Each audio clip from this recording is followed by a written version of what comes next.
Illuminati और बाल देवता का ताल्लुक। एप्स्टीन फाइल्स में बाल का जिक्र क्यों मिलता है? चौंका देने वाला राज फाश हो गया।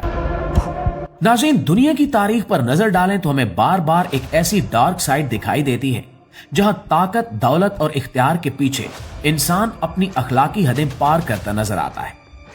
इल्यूमिनाटी जैसे खुफिया गिरोहों के किस्से हों या एप्स्टीन फाइल्स में सामने आने वाले बाअसर नाम, ये सब हमें इस सवाल पर मजबूर करते हैं कि आखिर ताकत हासिल करने की ये दौड़ इंसान को कहां तक ले जाती है। बाअसर अफराद के खुफिया मेल जोल, बंद कमरों के फैसले और बच्चों के जिनसी इस्तेसाल से ये तासुर मिलता है कि असल मसला अफराद नहीं बल्कि वो सोच है जो ताकत को सब कुछ समझ लेती है। इसी सिलसिले में तारीख का एक पुराना नाम बार बार सामने आता है, बाल। दोस्तों, बाल का जिक्र कुरान मजीद में भी आया है, जहां हजरत इलियास अलैहिस्सलाम की कौम को मुखातिब करते हुए सवाल किया गया कि क्या तुम बाल को पुकारते हो और बेहतरीन खालिक को छोड़ देते हो।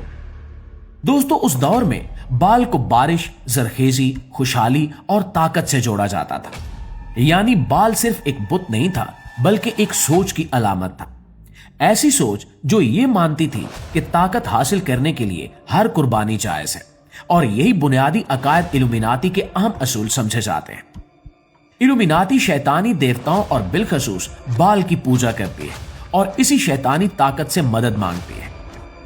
कदीम किनानी रिवायात में बाल की इबादत के साथ ऐसे रस्म व रिवाज भी मंसूब किए जाते हैं जिनमें बच्चों की कुर्बानी और खून चढ़ाने की रसूमात शामिल थी, जिन्हें देवता को खुश करने और ताकत हासिल करने का जरिया समझा जाता था। मतलब यह कि बनी इस्राइल यानी यहूदी कौम उस बुत की पूजा और बुत को खुश करने के लिए मासूम बच्चों की कुर्बानी दिया करते थे। हैरत अंगेज बात यह है कि आज एप्स्टीन जैसे केसेस में जो बच्चों के जिनसी इस्तेसाल और होशरुबा इंकिशाफात सामने आए हैं, वो महज आम जिनसी जराइम की कहानियां नहीं हैं, बल्कि इनमें ताकत, कंट्रोल, दौलत और खुफिया हलकों का एक पूरा निजाम झलकता है। इस तनाजुर में बाज लोग ये सवाल भी उठाते हैं कि आया ये सब महज अखलाकी गिरावट है या फिर वाकई ताकत के हुसूल, शैतानी रसूमात और कदीम शैतानी अकायद की जदीद शक्लें हैं। वही अकायद जिनकी जड़ें बाल जैसे देवताओं की इबादत में मिलती हैं। यानी बाल महज एक तारीखी बुत नहीं बल्कि ताकत के नाम पर इंसानियत की कुर्बानी देने वाले जहन की अलामत बन चुका है, जो आज भी मुहज्जब मुआशरे के पीछे छुपी एक खतरनाक हकीकत की तरफ इशारा करता है। नाज़रीन, आज के दौर में जब हम एप्स्टीन फाइल जैसे केसेस देखते हैं तो सवाल ये पैदा होता है कि क्या ये सिर्फ चंद अफराद की अखलाकी गिरावट थी या इसके पीछे ताकत और कंट्रोल का एक बड़ा खेल था।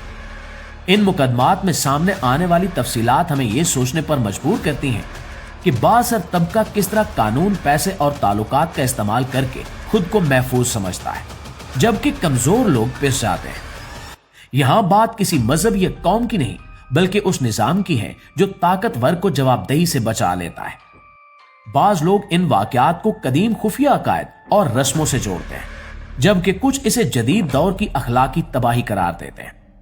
सच यह है कि इंसानी फितरत में जब खौफ खुदा खत्म हो जाए तो जुल्म नए नए रूप धार लेता है।